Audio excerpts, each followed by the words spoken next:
ইমাম হাসান এবং ইমাম হুসাইন রাদিয়াল্লাহু তাআলা আনহু বসা। এমন সময় বাকুর মধ্যে ওনার ছেলে, আমাদের নবীর ছেলের নাম হযরত ইব্রাহিম, উনি বসা। এবার আল্লাহর নবীর কাছে হযরত জিবরাইল আলাইহিস সালামকে আল্লাহ প্রেরণ করলেন। প্রেরণ করার পরে আল্লাহ বললেন, বলো এই হাসান হুসাইন থেকে অথবা ইব্রাহিম থেকে একজনকে যেন আমার কাছে পাঠিয়ে দেয়, অর্থাৎ ইন্তেকাল যেন হয়ে যায়। আল্লাহ রাসূল যাকে বলে, যাকে ইচ্ছা আমি তাকে এই দুনিয়াতে উঠায় নেব। সুবহানাল্লাহ। আল্লাহ রাসূলের কাছে যখন এই কথা বললেন, এবার হযরত নবী করিম সাল্লাল্লাহু আলাইহি সাল্লাম বললেন, হে জিবরাইল, এক কাজ করো, তুমি ইব্রাহিমকে আমার সন্তানকে নিয়ে যাও। সুবহানাল্লাহ। এরপরে 3 দিন পর ওনার সন্তান ইন্তেকাল হয়ে গেলেন, এই দুনিয়া থেকে চলে গেলেন। আল্লাহ রাসূল সাল্লাল্লাহু আলাইহি সাল্লাম জিবরাইলকে বললেন, ও জিবরাইল শুনে নাও, আল্লাহকে বলিও আর তুমিও শুনে নাও, ইব্রাহিমকে আমি কেন দিয়ে দিলাম? আমার হাসান হুসাইনকে আমি অনেক ভালোবাসি, আমার আলীও ভালোবাসে, আমার ফাতেমাও ভালোবাসে। এই কারণে আমি আমার ছেলে এই কষ্ট সহ্য করতে পারবো, কিন্তু আমার ফাতেমা এবং আলীকে আমি কষ্ট দিতে পারবো না। সুবহানাল্লাহ। এত মহব্বত করত আল্লাহ রাসূল সাল্লাল্লাহু আলাইহি সাল্লাম। যখন ফুলসিরাতের আয়াত নাযিল হয়ে গেলেন, ফুলসিরাতের আয়াত নাযিল হওয়ার পরে এবার আল্লাহ রাসূল সাল্লাল্লাহু আলাইহি সাল্লাম কান্না করতেছেন। 30,000 বছরের রাস্তা হবে, তাও দুনিয়ার কোনো বছর না, ওই কিয়ামতের বছর একদিন সমান 500 বছর হবে। এই দুনিয়ার 500 বছরের সমান একদিন। এই যে আমাদের আয়াতে জিন্দেগি, কিয়ামতের একটা সকাল বোঝা যায়, কিয়ামতের একটা সকালের মতো। এই রকম 30,000 বছরের রাস্তা ফুলসিরাত হবে। এই আয়াত যখন নাযিল হলেন, আল্লাহ রাসূল চিন্তায় পড়ে গেলেন, আমার উম্মত যারা হয়েছে তারা তো যারা নেককার, তারা বিদ্যুতের ন্যায় পার হয়ে যাবে, বিজলির ন্যায় পার হয়ে যাবে, কিন্তু আমার গুনাহগার উম্মত কিভাবে পার হবে? আল্লাহ রাসূল কান্না করতেছেন। সুবহানাল্লাহ। এবার হযরত আবু বকর আসলেন, হযরত ওমর আসলেন, সাহাবায়ে কেরাম আসলেন। আসার পরে আল্লাহ রাসূলকে সান্ত্বনা দিচ্ছে। আল্লাহ রাসূল কান্না মুবারক থামায় না। এবার তাড়াতাড়ি করে মা ফাতেমার কাছে গেলেন। মা ফাতেমাকে বিভিন্ন কথার মাধ্যমে বললেন, আমাদের নবী তো কান্না থামাচ্ছেন না, আপনি যদি আসেন হয়তো কান্না থামতে পারে। সুবহানাল্লাহ। এবার মা ফাতেমা চলে গেলেন। আল্লাহর নবী রাহমাতাল লিল আলামিনের কাছে যাইয়া কয়, আব্বাজান আপনি উম্মতের জন্য কাঁদেন।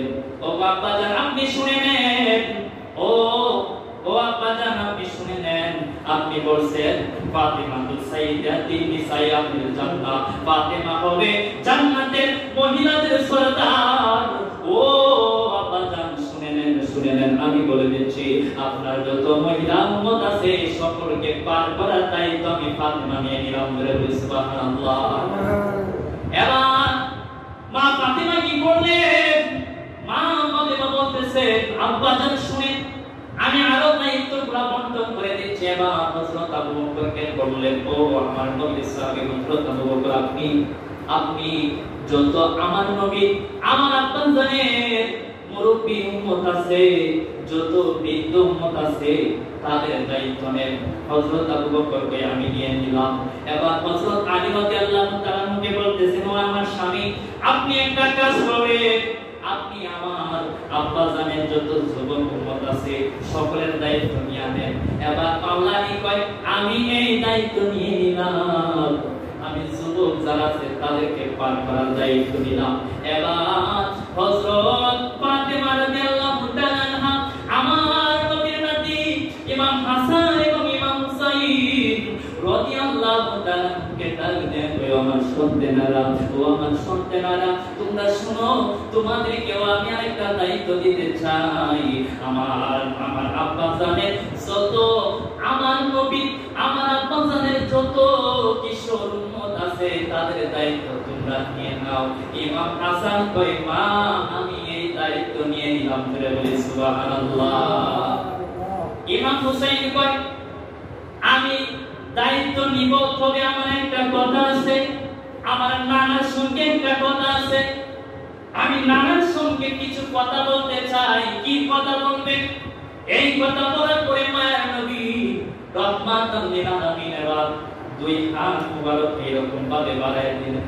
বাড়ায় দেওয়ার পরে ইমাম হুসাইন রাদিয়াল্লাহু তাআলা মায়ের নবীজির কাছে চলে গেলেন, মায়ের নবীকে ডাক দিয়ে কই, নানা গো, আপনি বলছেন আনা আনা হুসাইন মিন্নি, আমি হুসাইন থেকে, হুসাইন আমার থেকে, হুসাইন মিন্নি ওয়া আনা মিনাল হুসাইন, আমি হুসাইন থেকে।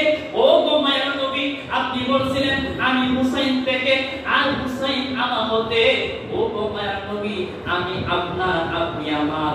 ও গো নবী, ও নাজান, যেহেতু আপনি বলছেন আপনি আমার, আমি আপনার, সুতরাং আপনিও শুইনা নেন, আপনার সকল উম্মত শুধু আপনার না, এই সকল উম্মত আমার। জোরে বলি সুবহানাল্লাহ।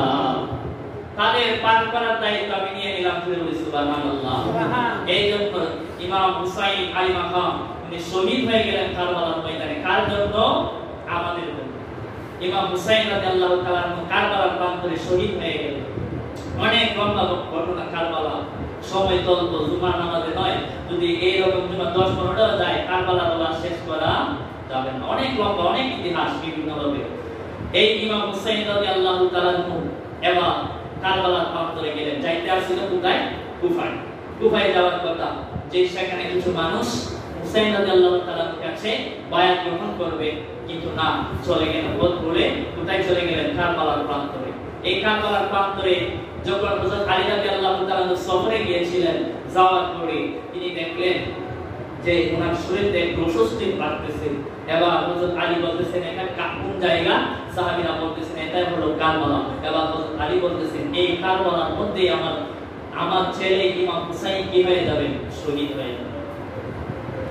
যখন চলে গেলেন, আমার বাবা 9 তারিখ দিবাগত রাতে উম্মে সালমা বলেন আমি স্বপ্নে দেখলাম, স্বপ্নের মধ্যে ফাতিমাকে দেখতে পেলাম। আমি জিজ্ঞাসা করলাম, ও ফাতিমা তুমি কোথায় যাচ্ছ? তোমার চুলগুলো এলোমেলো দেখা যাচ্ছে, হাতের মধ্যে ঝাড়ু, কোথায় যাও? ও ফাতিমা তুমি কোথায় যাচ্ছ? স্বপ্নের মধ্যে আমাকে উত্তর দিলে, ও উম্মে সালমা তুমি কি জানো না আগামী কালকে আশুরার 10 তারিখ, মুহররমের 10 তারিখ, এই 10 তারিখে আমার কলিজার টুকরা ইমাম হুসাইন কারবালার প্রান্তরে শহীদ হয়ে যাবে। এই জন্য আমি এই কারবালার ময়দানে যে দোলাপন আছে, যে পাথরগুলো আছে, সেগুলো পরিষ্কার করার জন্য চলে যাচ্ছি। আজকে সারা রাত পর্যন্ত এই কারবালার মাঠটা আমি পরিষ্কার করব, যাতে আমার ইমাম হুসাইনের কষ্ট না হয়। জোরে জোরে বলেন সুবহানাল্লাহ। এবার ইমাম হুসাইন রাদিয়াল্লাহু তাআলা কারবালার মধ্যে যাবে। এর আগে আরো ঘটনা আছে। ইমাম আলী আকবর, ইমাম কাসেম রাদিয়াল্লাহু তাআলা ঘটনা আছে।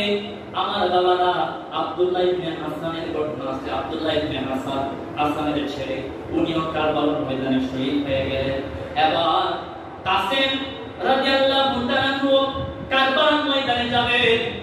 ওই 72 ওই যে কারবালার ময়দানে জিত বাহিনী আছে, তাদের সঙ্গে যুদ্ধ করার জন্য যাবে। এবার চাচার কাছে আসলেন, ডাক দিয়ে কই, চাচা আপনি আমারে বিদায় দেন, আমি আপনাকে আগে যুদ্ধে যাইতে দিব না, আমি আগে এই বেঈমানদেরকে, কাফেরদেরকে যুদ্ধ করব। এই কথা বলার পরে ইমাম কাসেম রাদিয়াল্লাহু তাআলা বলেন, না আমার চাচা, আমার বাবা বলছিলেন যে আমি যখন মহা বিপদের মধ্যে পড়ে যাব, যখন মহা মুসিবতের সময় আসবে, যখন কোনো কিছুই দেখবো না, কোনো কিছুই আমার কাছে কোনো পথ আমি খুঁজে পাবো না, আপনিও যখন বিপদে থাকবেন, বলছিলেন একটা কবজ আছে, তাবিজটা খুলে দেখলাম সেটার মধ্যে কি লেখা। ইমাম কাসেম রাদিয়াল্লাহু তাআলা এই কাগজটা খুললেন, কইলা দেখে, হে আমার সন্তান, তুমি এই মুহূর্তে যখন কঠিন মুসিবতের সময় হয়ে যাবে, তখন কোন দিকে মন না দিয়া তুমি তাড়াতাড়ি তোমার চাচাকে উদ্ধার করার জন্য যুদ্ধে চলে যাবে। ধরে বলেন সুবহানাল্লাহ। যুদ্ধে চলে গেলেন, ইমাম কাসেম শহীদ হয়ে গেলেন। এবার হযরত আলী আকবর আসলেন। আলী আকবর আয়েশা বলতেছেন, আব্বা একটা কাজ করেন, উনি হুসাইন রাদিয়াল্লাহু তাআলার সন্তান, উনি বলতেছেন একটা কাজ করেন, আমাকে যুদ্ধের অনুমতি দেন, এবার আমি যুদ্ধে চলে যাব। এবার আলী আকবরকে হযরত হুসাইন কয়, না তোমাকে যুদ্ধে দেওয়া যাবে না। কই কেন? কই তোমাকে, তোমার চেহারাটা আমার মায়ার নবীর মতো। জোরে বলে সুবহানাল্লাহ। সুবহানাল্লাহ। মায়ার নবীজি, আমাদের নবীজি যেই রকম দেখতেছিলেন, আলী আকবর শিক্ষিত দূর ছিলেন। সুবহানাল্লাহ।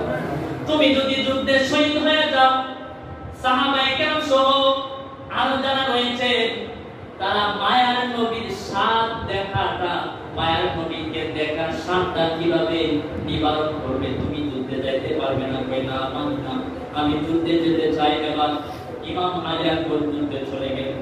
যুদ্ধে যাওয়ার পরে ঘোড়ার উপরে তাইকা আলী আকবর ডাক দিলেন, হে কাফেররা, তোমরা আসো, কে আছো আমার সামনে আসো। আমি আলী ইবনে হুসাইন ইবনে আলী, আমি আলীর পুত্র, হুসাইনের পুত্র আলী আকবর, তোমরা কে আছো আমার কাছে আসো। এবার আমর বিন সাদ বললেন, যে ব্যক্তি আলী আকবরের মাথা শেষ করে দিতে পারবে, কল্লা দ্বিখণ্ডিত করতে পারবে, শহীদ করতে পারবে, তারে মুসলমানের রাজ্য প্রদান করা হবে। এমন সময় তারেক বিন শীশ বলেন, আমি এই আকবরের আলী আকবরের মাথা শেষ করে দিব, শহীদ করে দিব, উনারে শাহাদাত কইরা দিব। উনি ওই সময়ের মধ্যে শ্রেষ্ঠ পালোয়ান ছিলেন। এবার আলী আকবর ডাক দিয়া কই, আয় আয়, কার সামনে আসলি তুই? টের পাইলি না আমি শেরে খোদার আওলাদ? বলে সুবহানাল্লাহ। শেরে খোদার আওলাদ, তুই কার সামনে আসলি? আয় আমার সামনে। এবার যখন আসলেন, হুসাইনি সৈনিক যারা রয়েছে তাদের ভিতরে ইমানি খাওয়ারে রয়েছে। এবার যখন আলী আকবর আসলেন, আলী আকবরের কাছে যখন তারেক বিন আসলেন, আসার সাথে সাথে তারেক বিন শেষকে, শ্রেষ্ঠ পালনকে মুহূর্তের মধ্যেই দুনিয়া থেকে বিদায় করে দিয়েছেন। জোরে বলি সুবহানাল্লাহ, সুবহানাল্লাহ। ওই আনা আলীউন আন আলী ইবনে হুসাইন ইবনে আলী, আমি আলীর পুত্র, হুসাইনের পুত্র। জোরে বলি সুবহানাল্লাহ। অর্থাৎ আলী নাকি আয় আমার সামনে। এইরকম ভাবে আরো দুইজন শ্রেষ্ঠ পালোয়ান আসলেন, সাথে সাথে বিদায় করে দিলেন। এত সত্যি। এবার আলী আকবর তাড়াতাড়ি করে পানির পিপাসা যখন লেগে গেল, তিনি কি করলেন? বাবার কাছে চলে গেলেন। বাবা, আপনি একটা কাজ করেন, আমার তো পানির পিপাসা লাগছে, আব্বা একটু পানির ব্যবস্থা করেন, যদি একটু পানির ব্যবস্থা করেন, এই যে 5000 সৈন্য সবগুলারে আমি শহীদ করে দিব। জোরে বলুন সুবহানাল্লাহ। এবার ইমাম হুসাইন রাদিয়াল্লাহু তাআলা বললেন, পানি তো নাই বাবা, কোথায় থেকে পানি দিব? একটা কাজ করো, আমার জিহ্বার মধ্যে একটু যে জিহ্বার রস হয়েছে, এই জিহ্বাটা, তোমার জিহ্বাটা আমার জিহ্বার মধ্যে লাগায়া দাও।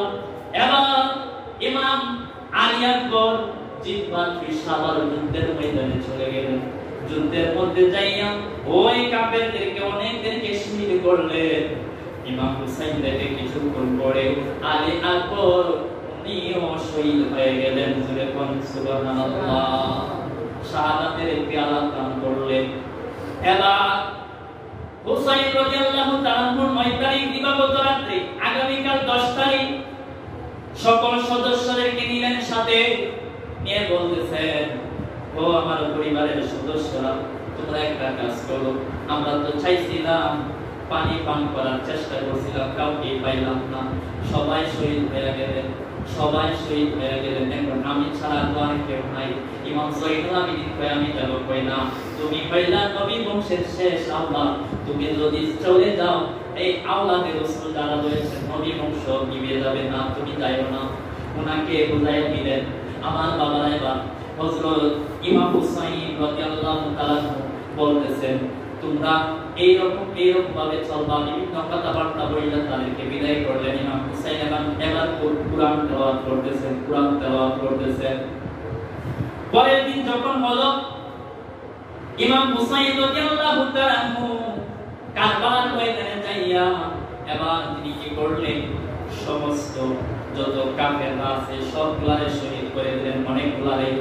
এবার ওই আমার বিন সাদ কয়, ও সৈন্যরা শুনে নাও, ইনি এমন হুসাইন যিনি আলীর পুত্র। সুবহানাল্লাহ বলি। উনি শেরে খুদার পুত্র, নবীজির দৌহিত্র, নবীজির নাতি, ওদের ভিতরে অনেক শক্তি, অনেক বড় পালোয়ান, এইভাবে পারা যাবে না। একটা কাজ করো, তোমরা ইমাম হুসাইনকে দূর থেকে পিছন দিক দিয়া তারে আঘাত করো, সামনে পারবে না। এবার কি করো, তোমরা কৌশলে ওনারে শহীদ করে দাও, দূর থেকে ওনারে কি করো, শহীদ করে দাও। দূর থেকে তীর মারলেন, দূর থেকে তীর মারলেন ইমাম হুসাইন রাদিয়াল্লাহু তাআলা কারবালার ময়দানে। তারা কি করলেন, শহীদ করে দিলেন পিছন দিক দিয়া। এরপরে ছুরি চালাইলো, চুরিও লাগে না, কারণ ইমাম হুসাইন রাদিয়াল্লাহু তাআলা এই গলার মধ্যে আল্লাহ রাসূল সাল্লাল্লাহু আলাইহি ওয়াসাল্লাম বারবার চুমা খাইতে বলে, সুবহানাল্লাহ, বারবার চুমা খাইতেন। এরপরে ওনাকে উল্টো দিক দিয়া কর্তন করলেন। এর আগে ইমাম হুসাইন রাদিয়াল্লাহু তাআলা আসগর রাদিয়াল্লাহু তাআলাকে নিয়ে গেছিলেন পানি পান করানোর জন্য। ওনার স্ত্রী বলতেছেন যে একটা কাজ করেন, এই সন্তান তার সাথে তো কাজ দুশ্মনী না, 6 মাসে আপনি ওকে পান করায় আনেন, পানি পান করায় আনেন। কিন্তু চুরে শুনে ধর্মে কাহিনী এই যখন হযরত হুসাইন রাদিয়াল্লাহু তাআলা কারবালার ময়দানে গেলেন, গিয়া বলতেছেন, শোনো, তোমাদের দুশমনী আমার সঙ্গে, তোমাদের দুশমনী আমার সঙ্গে, আমার সন্তানের সঙ্গে দুশমনী নাই, আমার 6 মাসের বাচ্চার জন্য পানি দাও। এই কথা বলার পরে একটা দুশমন বলতেছে, দাও, তোমার এবং তোমার সন্তানের পিপাসা নিবারণ করে দিচ্ছি। এই বলিয়া তীর মারলেন। তীর মারার সাথে সাথে ইমাম হুসাইনের যে ছেলে আসগর রাদিয়াল্লাহু তাআলা ওনার এই মুখ ছিদ্র করে পিঠ দিয়া তীরটা বার হয়ে গেছে। যদি কেউ মামুলি এত ছোট বাচ্চাকেও তারা মারে নাই। এই যে মুসলমান, এই যে মুসলমান ইমাম হুসাইন রাদিয়াল্লাহু তাআলা সীমারে কি করছে, লয়া যাইতেছে। প্রতিমধ্যে যখন আসরের নামাজ পড়ো, আসরের আযান হলো, তারা জামাতে আবার নামাজ পড়ে। কত বড় নামাজি, আল্লাহর নবীর নাতি ইমাম হুসাইনকে শহীদ কইরা দিয়েছে। অনেকে এই ইয়াজিদের প্রশংসা করে, বলে যে ইমাম হুসাইন কি যদিও এই শহীদ হয়েছে, ঠিক আছে, শহীদ করছে, ঠিক আছে, কয় ইয়াজিদের অতটা দোষ নাই। ইয়াজিদ কি ছিল, কাফের ছিল, সে এই মুসলমান ছিল, সে রোজাদার ছিল, সে মুত্তাকি ছিল। নাউযুবিল্লাহ, তারা কি মুত্তাকি ছিল না? আল বেদায়া ওয়ান নিহায়া কিতাবের মধ্যে আসে ইয়াজিদ ছিল জেনাকারী, ইয়াজিদ ছিল নামাজ তরফকারী, ইয়াজিদ ছিল পথভ্রষ্ট। ইয়াজিদে কিনা মুত্তাকি বান্দা নয়। কিন্তু দেখা যায় এখনো বর্তমানে তারা ইয়াজিদের প্রশংসা করেন। আমরা ইয়াজিদের প্রশংসা করব না, কারণ ইয়াজিদের প্রশংসা করলে মুখ ঢাকা হয়ে যেতে কথা বলেন, ঠিক না বেটি? 3 দিন না 7 দিন পর্যন্ত মদিনা শরীফের মধ্যে, মসজিদ নববীর মধ্যে নামাজ পর্যন্ত পড়তে দিয়েছে না। মহিলাদেরকে, হাজার হাজার মহিলাদেরকে সে কি করছে, এই ওর সৈন্য দিয়া জেনার কাজ পর্যন্ত করাইছে। এত নির্লজ্জ কাজ পর্যন্ত সে করাইছে। এ অনেক অত্যাচার অবিচার করছে, ইমাম হুসাইনকে শহীদ কইরা দিয়েছে। অনেক মা বোনের ইজ্জত লুণ্ঠন করছে। এই হুসাইনের পক্ষে থাকবে। এই জন্য বলে আমরা হুসাইনি মুসলমান। আমরা কি মুসলমান? হুসাইনি মুসলমান। যদি থাকি তাহলে হুসাইন রাদিয়াল্লাহু তাআলা বলছেন, আল্লাহ রাসূল বলছেন, আমি হুসাইন থেকে, হুসাইন আমার থেকে। হে রাসূল, আপনিও শুনে নেন, আপনিও জেনে নেন। আপনি আমারে বলছেন যে আমি আপনার, আপনি আমার, আপনি শুনে নেন, আপনার গুনাহগার উম্মত আমার জন্য বলি সুবহানাল্লাহ। সুতরাং আমরা হুসাইনের পক্ষে থাকবো। ইমাম হুসাইন আমাদেরকে রক্ষা করবেন। আল্লাহ তাআলা আমাদের সকলকে ওই ইমাম হুসাইন রাদিয়াল্লাহু তাআলার সঙ্গী হিসাবে কবুল করুন। সকলে বলুন আমিন। নিশ্চয় হুসাইন রাদিয়াল্লাহু তাআলা অভিশপ্ত ইয়াজিদের শাসন ব্যবস্থার বিরুদ্ধে ন্যায়সঙ্গতভাবে যুদ্ধ করেছেন। এই জিহাদ যদি সংগঠিত না হতো তাহলে মানুষ ভুল ধারণা করত যে ইয়াজিদের শাসন ব্যবস্থা সঠিকের উপর সাহাবায়ে কেরাম ও তাবেঈনদের ইজমা সংগঠিত হয়েছে। হযরত হুসাইন রাদিয়াল্লাহু তাআলার শাহাদাত আমাদের ইসলামী জিন্দেগীর জন্য উত্তম আদর্শ। কারণ কবি এই বলছিলেন যে এই ইসলাম জিন্দা হোতা হে হর কারবালা কি বা, শেখ সাদি বলছিলেন যে ইসলাম জিন্দা হোতা হে হর কারবালা কি বা, ইসলামটা জিন্দাই হয়েছে কারবালার মাধ্যমে। যদি বলি সুবহানাল্লাহ। ইমাম হুসাইন যদি বায়াত গ্রহণ করতেন ওই সময়, ইমাম হুসাইন যদি বায়াত গ্রহণ করত, আমরা এখন এই যদি মুসলমান হতাম। 9 তারিখ দিবাগত রাতে ইমাম হুসাইন কয়, আমি তো নবীর নাতি, আমি তো আলীর পুত্র, আমি বাতিলের কাছে মাথা নত করব না, প্রয়োজনে নিজের জীবন বিলিয়ে দিব। দিতে বলি সুবহানাল্লাহ। ওনার সঙ্গীদেরকে বলছিলেন, পরিবারবর্গে যারা রয়েছেন তাদেরকে বলছিলেন, ওই হুসাইন রাদিয়াল্লাহু তাআলা কারবালার ময়দানে শহীদ হয়েছেন, এই জন্য আমরা হুসাইন রাদিয়াল্লাহু তাআলার কৃতজ্ঞতা স্বীকার করব, ওনার জন্য দোয়া করব, ওনার সঙ্গে যেন আল্লাহ আমাদেরকে জান্নাতের উচ্চ মাকাম দান করে শুকর বলেন আমিন। এই আশুরার অনেক ফজিলত আছে। হযরত আব্দুল্লাহ ইবনে আব্বাস রাদিয়াল্লাহু তাআলা থেকে বর্ণিত, তিনি বলেন, যখন রাসূলুল্লাহ সাল্লাল্লাহু আলাইহি ওয়াসাল্লাম আশুরার রোজা রেখেছেন এবং রাখার জন্য আদেশ করেছেন, আল্লাহ রাসূল বলেন আশুরার রোজা রাখো, আশুরা রোজা রাখো। অনেকে তো ভাই রমজানের রোজা ছাড়া কোনো রোজাই নেই, রমজানের রোজা ছাড়া রোজাই রাখেন, আবার আশুরার রোজা কি? তাই আল্লাহ রাসূল আশুরার রোজার নির্দেশ দিলেন, তোমরা রাখো। এবার সাহাবায়ে কেরাম বললেন, ইয়া আল্লাহ রাসূল সাল্লাল্লাহু আলাইহি ওয়াসাল্লাম, এটা এমন একটা দিন যাকে ইহুদি ও নাসারা সম্মান করে, এই দিনটারে ইহুদি এবং নাসারা যারা রয়েছে খ্রিস্টান তারা সম্মান করে, এখন আমরাও কি এই রকম ভাবে করব? আমরা তো এরা সাদৃশ্য হয়ে যায়, কি করব?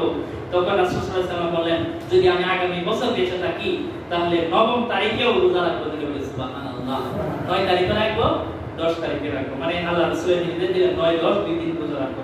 ইবনে আব্বাস রাদিয়াল্লাহু তাআলা থেকে বর্ণিত, তিনি ইরশাদ করেন, তোমরা 9 ও 10 তারিখে রোজা রাখো এবং ইহুদিদের বিপরীত করো। রাসূল সাল্লাল্লাহু আলাইহি ওয়াসাল্লাম ইরশাদ করেন, আরাফার রোজা ব্যাপারে আল্লাহর নিকট আশা করি যে এর ফলে পূর্বের 1 বছর উপরের 1 বছর অপরাধ ক্ষমা করার, আর আশুরার রোজার ব্যাপারে আশা করি যে, আরাফাতের কথা বলতেছেন, আর আশুরার রোজার এই আশা করি যে এর ফলে পূর্বের 1 বছরের গুনাহ ক্ষমা করার। আব্দুল্লাহ ইবনে মাসউদ রাদিয়াল্লাহু তাআলা থেকে বর্ণিত, তিনি বলেন, রাসূলুল্লাহ সাল্লাল্লাহু আলাইহি ওয়াসাল্লাম ইরশাদ করেছেন, যে ব্যক্তি আশুরার দিন তার পরিবারের জন্য উদার হস্তে খরচ করে, আল্লাহ তাআলা তার গোটা বছর উদারভাবে দান করবেন। সুবহানাল্লাহ, পরিবারের জন্য যদি কেউ আশুরার দিন উদারভাবে পরিবারের জন্য খরচ করে, আল্লাহ তাআলা তাকেও উদারভাবে দান করবেন। সুবহানাল্লাহ, আল্লাহ তাআলা আমাদের সকলকে